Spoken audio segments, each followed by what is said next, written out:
Magandang araw. Sa nagtatanong kung saan makikita yung teaching materials inside Preply platform.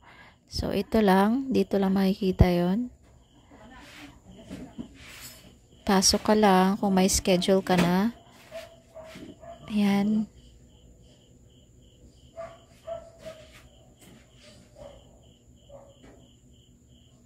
Yan, close natin yung camera bago mag-enter.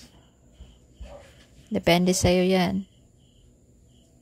Enter classroom.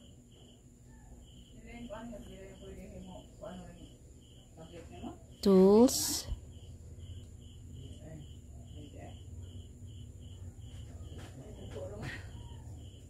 Library. Diyan mo lang makikita yung mga materials. Iba-iba dyan. May mga for conversation starter. Yan. May mga iba-ibang level ng student mo. Yan. Pili ka lang dyan.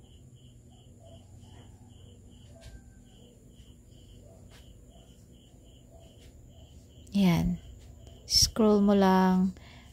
Explore mo lang para mas marami kang makikitang materials na fit sa estudyante mo.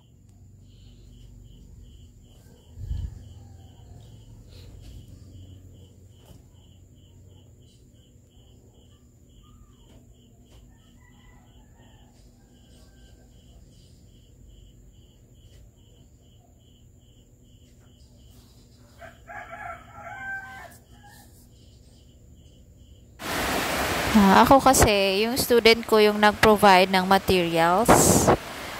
Cambridge, kung familiar kayo dyan. Cambridge English. May ibang student na sila yung magpo-provide. May ibang student rin na ikaw mismo papipiliin ng materials.